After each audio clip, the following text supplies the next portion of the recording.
Oke, halo semuanya.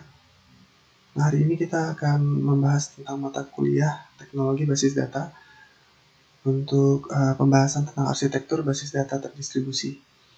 Materi ini merupakan materi lanjutan dari konsep basis data terdistribusi. Pembahasan yang ada kaitannya dengan arsitektur, memiliki pengertian tentang bagaimana caranya melakukan proses perencanaan, perancangan, struktur dalam basis data terdistribusi. Nah, untuk pembahasan kali ini terdapat 3 alternatif pendekatan untuk membedakan fungsi daripada DBMS. Yang pertama adalah DBMS bekerja dengan penggunaan client server. Kemudian kedua, DBMS bekerja dengan kolaborasi server. Kemudian yang ketiga, DBMS bekerja dengan cara middleware. Nah, pembahasan kita yang pertama kaitannya dengan client server. Mohon untuk bisa diingat kembali bahwa pembahasan kita, poin utamanya adalah pada pembahasan untuk client server, kemudian kolaborasi server, dan middle server. Kemudian pembahasan yang pertama kaitannya dengan client server, ini merupakan distribusi tugas yang dilakukan dalam proses manajemen data pada server. Sedangkan fungsi dari klien ini hanya fokus untuk melakukan penyediaan lingkungan aplikasi termasuk pada user interface-nya. Namun tugas yang dilakukan dari server kepada klien itu merupakan tugas yang dibagi menjadi mesin klien dan menjadi mesin server. Nah, sistem dari client server itu pasti akan mempunyai satu atau lebih proses, di mana pada saat melakukan sebuah proses, nanti klien akan melakukan pengiriman query pada proses yang berjalan, kemudian server nanti akan melaksanakan pekerjaannya terkait dengan transaksi, penyimpanan, dan otomatisasi. Nah, klien juga bisa berfungsi sebagai interface dengan si user. Kemudian, pada skema gambarnya, proses yang dilakukan oleh klien itu bisa prosedur untuk melakukan query terhadap request yang dilakukan kepada server. Nah, kemudian di contoh yang lain juga pada saat klien melakukan request permintaan, kemudian server akan melakukan respon balik terhadap klien. Atau bisa juga melibatkan server yang lain. Pada saat klien meminta halaman dari sebuah website kepada server, kemudian nanti server akan mencari data di dalam format server yang lain, kemudian nanti server akan memberikan konten yang dibutuhkan, kemudian akan di-sender kembali kepada si klien. Nah, klien juga bertanggung jawab dalam proses antarmuka kepada si user. Nah, nanti server akan mengatur data untuk mengeksekusi dari transaksi data. Sehingga pada prosesnya, klien yang berjalan pada sebuah personal komputer nanti akan mengirimkan query kepada server yang berjalan pada mainframe-nya. Kenapa kita harus menerapkan arsitektur client server? Nah, pada implementasi ini memang relatif lebih sederhana karena pembagian fungsinya juga jelas, baik yang dilakukan oleh server ataupun dari klien yang sifatnya tersentralisasi. Kemudian mesin server yang memang mahal utilitasnya dan tidak akan terpengaruh kepada interaksi si pemakai. Meskipun mesin klien memiliki spesifikasi yang rendah. Nah, nanti pemakai juga dapat menjalankan antarmuka berbasis grafis, sehingga nanti pemakai juga bisa mudah untuk membandingkan antarmuka yang lain menggunakan server lain yang memang sifatnya tidak user friendly. Kemudian berdasarkan konsep arsitektur ada beberapa. Yang pertama disebut dengan single tier. Nah, arsitektur dari single tier ini memang ada beberapa kelemahan. Nah, dalam hal ini interface dari grafis yang dibutuhkan itu memang lebih banyak dukungan dari komputasi, dari sekedar melakukan terminal biasa. Nah, adanya komputer personal memang bisa lebih canggih dengan harga yang relatif lebih murah. Ini bisa dapat digunakan sebagai klien, kemudian digunakan untuk bisa mengarahkan kepada perkembangan arsitektur ke tipe yang kedua, yaitu two-type. Ya, jadi di sini skema untuk request antara klien kepada server itu memang dilakukan dengan menggunakan CLI sebagai sebuah command lainnya. Nah, ini adalah client server dengan mode yang kedua, yaitu two-tier. Nah, arsitektur yang disebut dalam client server ini ada client yang server yang berinteraksi dengan melalui protokol atau media komunikasi. Yang pertama ada yang disebut dengan tin server. Nah, ini merupakan arsitektur di mana nanti server yang akan menjalankan fungsi lebih banyak daripada si klien. Contoh gambar ini bisa menjadi sebuah penggambaran bahwa server akan menjadi pusat kendali dari apa yang di-request terhadap klien. Namanya adalah tin client TIX server. Nah, tin client itu adalah sebuah komputer atau sebuah program komputer yang nanti sangat bergantung kepada beberapa komputer yang lain untuk memenuhi peranan tradisional dari komputasi itu sendiri. Yang kedua adalah TIX server. Nah, ini adalah komputer si klien. Nah, dalam arsitektur client server, ini biasanya hanya menyediakan fungsionalitas saja. Nah, pusat kendalinya tetap ada di server. Jadi ini hanya sebatas request, tapi aplikasinya ada di server. Nah, ini biasanya terjadi pada pemrograman yang berbasis web. Kemudian TIX atau FATCHET, kemudian tin server. Nah, ini merupakan arsitektur di mana klien itu mendapatkan peran lebih banyak daripada si server. Nah, model arsitektur ini sedikitnya memberikan dua peran kepada klien, di mana klien nanti tidak hanya berperan sebagai penyaji interface saja, tetapi juga bisa menjalankan operasi dari sebuah aplikasi. Nah, sementara itu, server itu hanya bertugas untuk mengelola data saja. Sebagai pembebannya ada pada klien. Nah, model client server ini biasanya diterapkan pada mesin layanan ATM. Nah, biasanya juga pada saat pembuatan aplikasi berbasis desktop, tapi dalam format jaringan. Nah, itu juga merupakan metode untuk penerapan dari model cheat client tin server. Nah, ini adalah contoh gambar. Maka server tidak dibebankan dari aplikasi, yang dibebankan aplikasi adalah kliennya. Ini disebut sebagai cheat clean tin server. Di arsitektur ini yang memang lebih banyak bertugas itu adalah klien. Nah, server hanya sebagai pengelola data saja. Nah, ada juga model ketiga, yaitu model three-tier. Arsitektur ini memang memisahkan antara beberapa hal. Yang pertama, data manajemen. Jadi, komputer server ini memang dikhususkan untuk pengelolaan basis data. Kemudian ada middle thread. Komputer server ini biasanya dikhususkan untuk menangani aplikasi. Kemudian presentation thread, ini adalah komputer klien yang menjadi interface-nya. Contoh gambar seperti ini. Jadi ada satu server yang memang dikhususkan untuk pengelolaan data, satu server untuk pengelolaan aplikasi, kemudian sisanya ada klien. Nah, ini yang disebut dengan three-tier. Jadi arsitektur ini ada aplikasi yang dikhususkan untuk server, aplikasi yang dikhususkan untuk aplikasi, dan aplikasi yang dikhususkan untuk interface. Nah, keuntungannya adalah dengan menggunakan model ini, maka stabilitasnya bisa lebih tinggi, jadi bebannya bisa lebih merata. Kemudian metode ini juga memungkinkan untuk masing-masing thread bisa diterapkan platform yang berbeda-beda. Contoh yang lain bisa seperti ini. Jadi ada dua basis data yang terhubung, kemudian klien nanti akan mengakses dengan menggunakan server khusus aplikasi.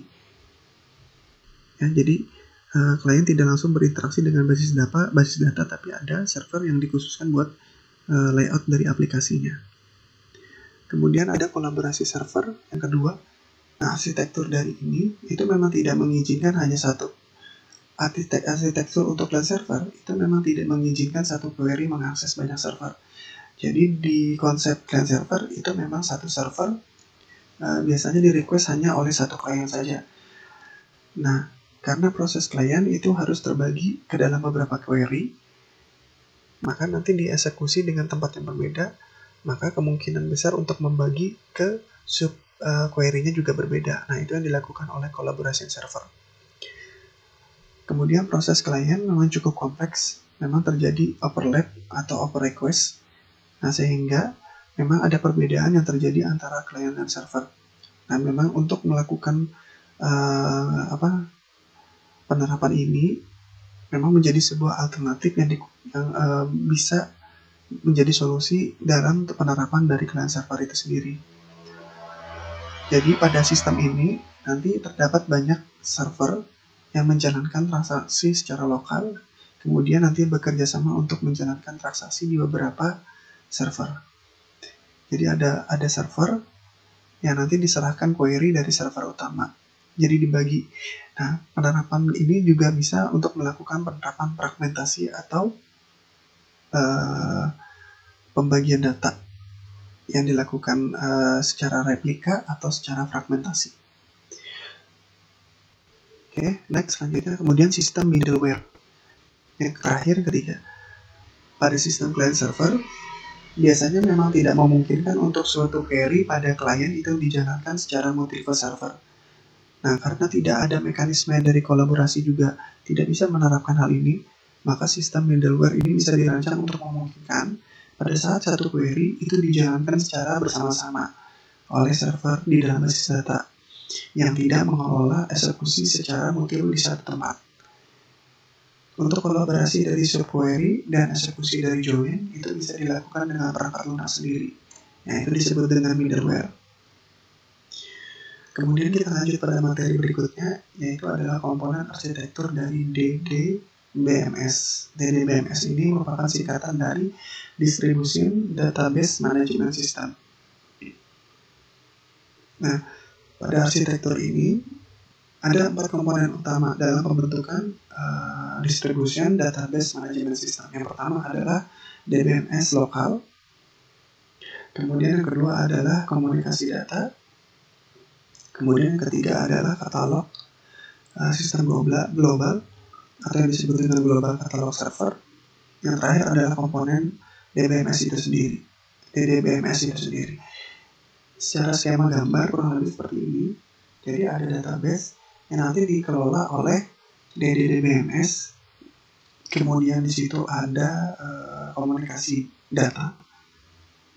Kemudian berkaitan dengan katalog dari global server masuk ke dalam server, kemudian dikomunikasikan dengan server yang lainnya melalui pola yang sama. Nah, perlu untuk diketahui bahwa komponen dari LDBMS ini merupakan komponen standar dari DBMS yang memiliki tanggung jawab untuk mengontrol data lokal. Nah, hal ini berarti setiap lokasi, ini location ya, location database management system. Jadi setiap location itu nanti ada katalog sistem global.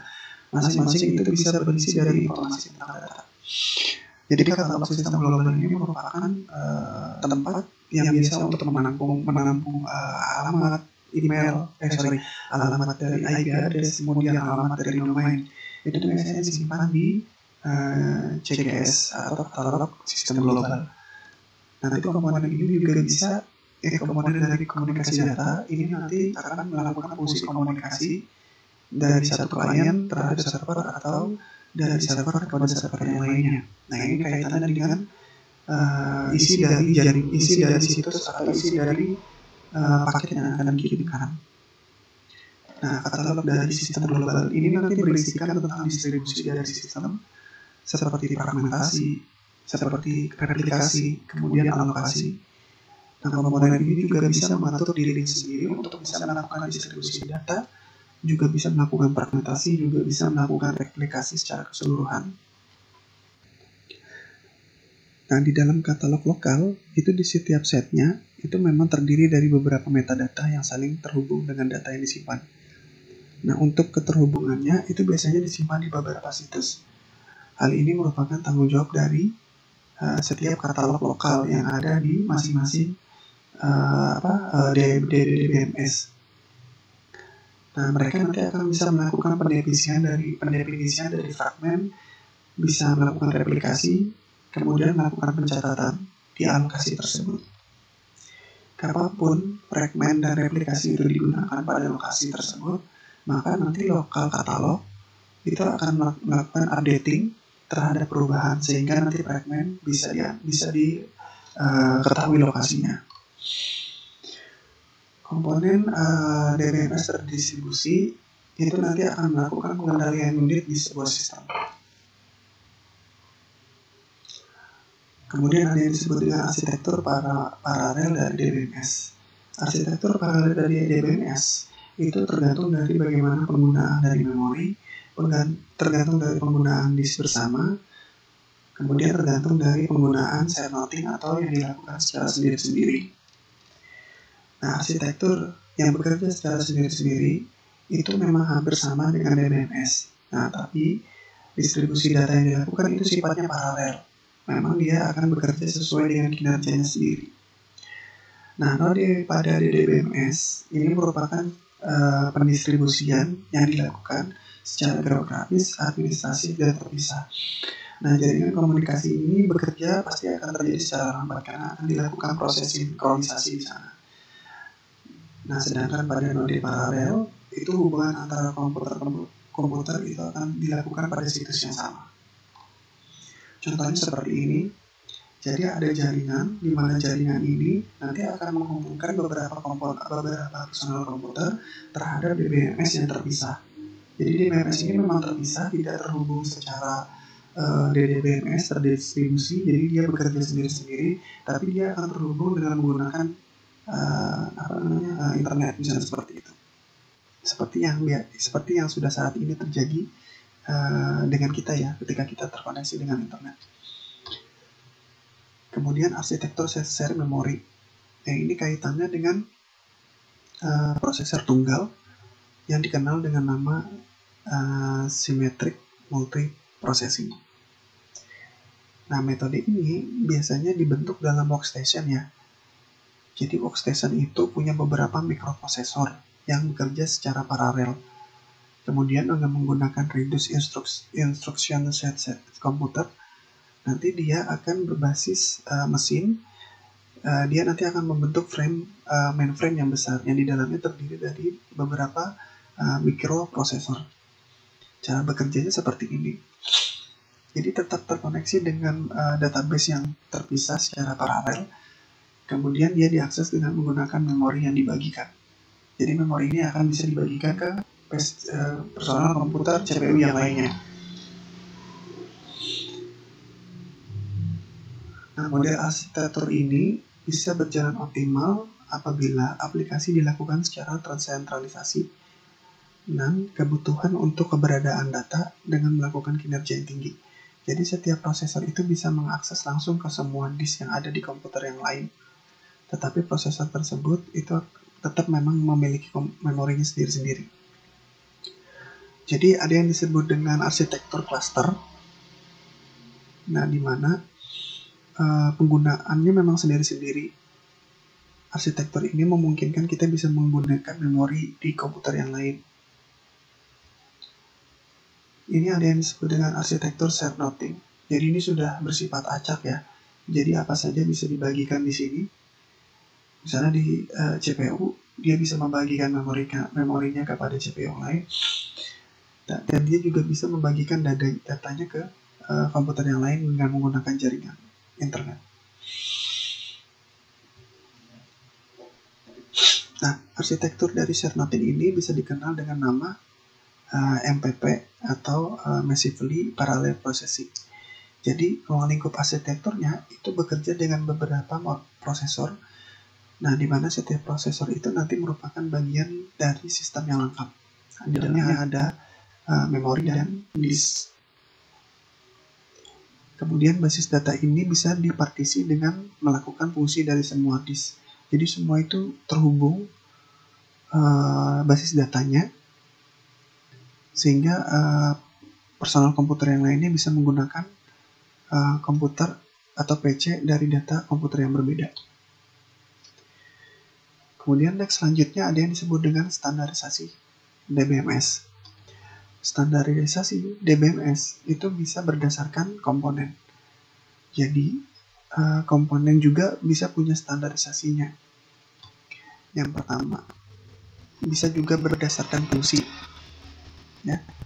Jadi kelas-kelas yang berbeda dari pengguna itu bisa diidentifikasikan berdasarkan fungsi, bahwa sistem akan melakukan beberapa fungsi dari masing-masing kelas yang didefinisikan.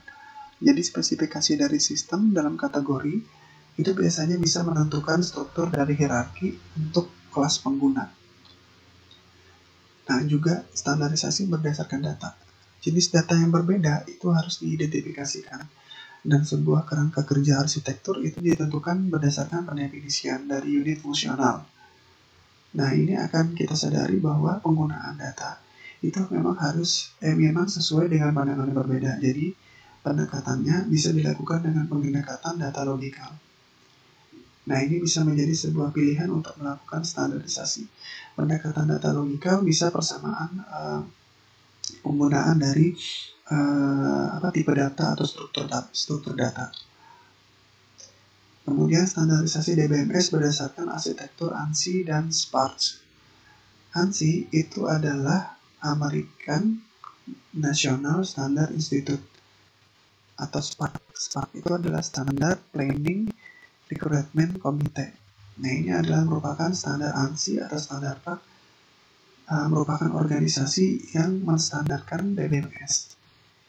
Nah, standar DBMS itu berdasarkan tampilan eksternal. Nah, tampilan eksternal ini adalah dari pengguna, dari sisi programmernya. Kemudian pandangan dari konsepsual. Konsepsual ini merupakan pandangan perusahaan.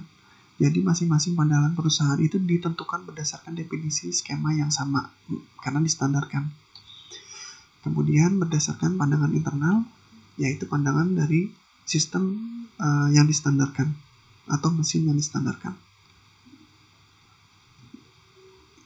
Jadi gambar kurang lebih seperti ini. User itu boleh aja punya komponen yang berbeda, tapi kita harus punya eksternal skema yang sama, kemudian konseptual skema yang sama, kemudian internal skema yang sama. Nah, ini yang diatur oleh ANSI dan SPARS. Kalau di dalam jaringan kita bisa mengenal dengan nama API layer kalau nggak salah. Standar DBMS yang lain pada tingkatan yang lebih terendah. Nah, ini kaitannya dengan pandangan internal yang berkaitan dengan definisi fisik dan organisasi dari data itu sendiri. Kemudian pada ekstrim data yang lainnya, berdasarkan pandangan eksternal, yaitu berkaitan dengan bagaimana pemakai itu memakai layanan daripada database yang dibuat. Kemudian antar keduanya nanti ada skema konseptual. Nah, ini nanti bagaimana kita mendefinisikan database secara skema yang diatur melalui standar DBMS, sehingga nanti pandangan dari sebuah perusahaan yang dimodelkan itu sama.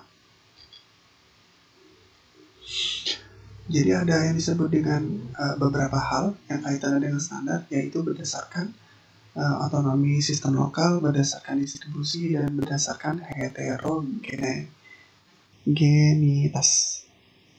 Ya, berdasarkan otonomi, berdasarkan distribusi, dan berdasarkan heterogenitas. Ini standar dari DBMS.